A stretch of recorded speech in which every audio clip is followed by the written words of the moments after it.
Okay, now we're talking about 5.5 special right triangles. If you need to see a review of the properties of square roots, you can find that in Appendix A.4 that's going to be found in your textbook. Okay, our first triangle that's special, it's a special right because it has a 90-degree angle, is our 45, 45, 90 triangle. So, first of all, if we look at this triangle here, what kind of triangle is it? It's isosceles. I have two angles that are congruent. So what do we know about isosceles triangles? Well, we know that both of the legs have to have the same measure. So let's use the Pythagorean theorem. We know that both of the legs have the same measure of a, and I don't know the hypotenuse. So a squared plus a squared equals c squared. 2a squared equals c squared. Take the square root of both sides. We can forgo the plus or minus because in this case, it's just going to be a positive length. You have 2a squared under the square root, or a square root of 2. So this is important. This says that the legs are congruent. So the legs are congruent in a 45, 45, 90 triangle, and the hypotenuse is the length of one side multiplied by the square root of 2. So in our triangle, both of the legs are the same measure of a, and our hypotenuse is a square root of 2. And remember, our hypotenuse is always directly across from that right angle. So this is what you're going to want to always remember when it comes to 45, 45, 90. So let's go through some examples. 45, 45, 90, I know that the lengths of both of the legs are 5. How do I find that guy? Well, I take the length and I multiply it by square root of 2. You could have also done 5 squared plus 5 squared equals c squared. You would have had, 50 equals c squared, and you would have ended up with this. All right, so it's the exact same thing, but knowing the pattern about the sides and the hypotenuse and how those are related is much faster. Now, this way is a little bit different. I know that the hypotenuse is the same thing, so if I know that both of these are a, this is a radical 2. So that tells me that a radical 2 equals 6. I need to solve for a. So I'm going to divide by the square root of 2. They go away. And now I get this nasty thing here. So now we have to think back about how we rationalize the denominator. We multiply it by radical 2 over radical 2. I get 6 radical 2 over 2. So I see that a is 3 radical 2. You can reduce the 6 and 2 because neither of these have radicals. So I know right here, this segment here is 3 radical 2. Okay, each side of a square has the length of square root 5. Find the length of the diagonal. So this is square root 5, this is square root 5. Draw in that diagonal. So how do I get that? Well, if both of these are a, I just have to take a radical 2. So square root of 5 times the square root of 2 is the square root of 10. And so can I reduce that? No. The length of the diagonal is just radical 10, or square root 10.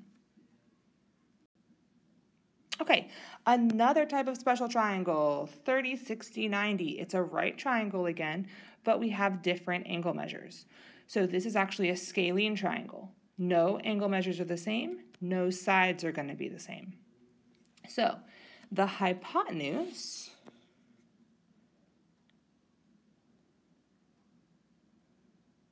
is 2 times the shortest leg. Okay, the long leg is square root 3 times the shortest leg. So all of these have a 3 in them, so that's why it's a square root of 3. That's how I remember it. So how to tell if it's short or long leg in the hypotenuse? Well, we have to think back to what we know about angles and then their sides. So the 30-degree angle across from it is going to be your smallest leg, your shortest leg. Okay, so we're going to call that puppy A. Across from the 60 is going to be your longest leg. So we know if we look back up here, long leg is square root 3 times the shortest leg. So if my shortest leg is A, that means I'm going to be A square root of 3. Last but not least, we have our 90 degree. 90 degrees is always our biggest, so that's going to be our hypotenuse because it's right across from that right angle. It's our largest angle, and it is 2 times the shortest leg, so that's going to be 2A. Okay? So this right here is going to be very important for you to remember. So across from the 30 is A. Across from the 90 is 2A, and across from the 60 is A square root of 3. So let's do some examples. Right away, I see that the 5 is across from the 30. So that tells me that across from the 90 is 2 times the shortest leg. So 2 times 5, which is 10.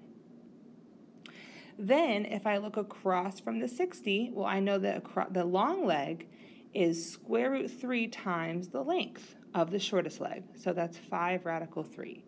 So my hypotenuse is 10, and then we'll say the long leg is 5 square root of 3. Go ahead and take a minute and see if you can figure out the other two. Okay, so 20 is the hypotenuse, which means if I divide that by 2, I'm going to get my short leg. So 20 over 2 is how I'm going to find my short leg. So that's 10. Now, across from the 60 is my long leg. So I need to take the measure of this guy down here and multiply it by radical 3. It's always easier to figure out what your short leg is first, then go from there. So in this one here, we have our hypotenuse and we have our short leg. Now, I'm told that 9 is my long leg. So let's say if this is A and this is 2A, this is A radical 3. Okay, well, A radical 3 equals 9. Just like on the last one, we have to divide by radical 3. A is equal to 9 over radical 3. We don't like that. We get rid of it. We see that we have 9 radical 3 all over 3. So A is equal to 3 radical 3. So my short leg is 3 radical 3. Now, to go across, I know that I need to take 2 times that to find my hypotenuse. So 2 times 3 radical 3, well, 2 times 3 is 6, and I just keep that radical 3. Last but not least, here are some converse theorems. So if the length of the hypotenuse of a right triangle is the product of either leg and square root 2, then the angle measures 45, 45, 90.